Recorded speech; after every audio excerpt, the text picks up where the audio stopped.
رب اشرح لي صدري ويسر لي أمري واحلل عقدة من لساني يفقهوا قولي۔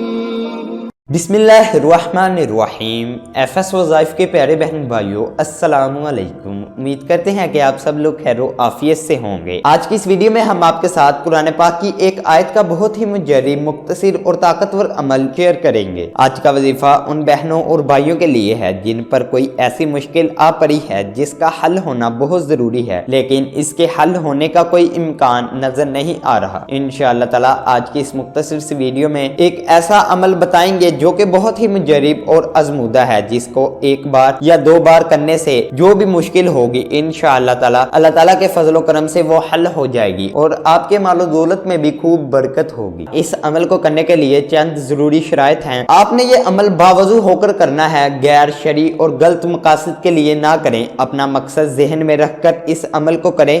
اپنا دھیان بارگاہ خدا بندی کی طرف رکھیں، اللہ کے حضور گر گرا کر اپنے مقصد کے حصول کے لیے دعا مانگیں۔ تو وظیفے کی طرف بڑھتے ہیں کہ آپ نے اس عمل کو کرنا کس طرح ہے کہ آپ نے بعد نماز عشاء اول اور آخر 11 مرتبہ درود ابراہیمی پڑھ لینا ہے۔ درود شریف پڑھنے کے بعد آپ نے اس آیت مبارکہ کو 1000 مرتبہ پڑھنا ہے جو کہ سکرین پر نظر آ رہی ہے۔ اس آیت مبارکہ کو آپ نے 1000 مرتبہ پڑھ لینا ہے۔ انشاءاللہ تعالی آپ کی مشکل پہلی دفعہ ہی اس عمل کے کرنے سے حل ہو جائے گی۔ اگر حل نہیں ہوتی تو اگلے دن پھر رات کو یہی عمل دہرانا ہے۔ انشاءاللہ العزیز آپ کی جتنی بھی کڑی سے کڑی مشکل ہوگی وہ حل ہو جائے گی۔ اس بات کو ذہن میں رکھنا لازم ہے کہ آپ نے پوری یقین کے ساتھ اس عمل کو کرنا ہے۔ اگر آپ کا یقین پختہ نہیں ہوگا تو آپ کو کامیابی نہیں ملے گی۔ آپ نے جب بھی اس عمل کو کرنا ہے آپ نے یقین کامل کے ساتھ کرنا ہے، تو انشاءاللہ تعالی آپ کو پہلی بار یا دوسری بار ہی آپ کو اپنی مشکل حل ہوتے ہوئے نظر آ جائے گی۔ انشاءاللہ تعالی اللہ تعالی آپ کو کامیابی عطا فرمائیں گے۔ اللہ تعالی ہم سب کے حامی و ناصر ہوں، آمین۔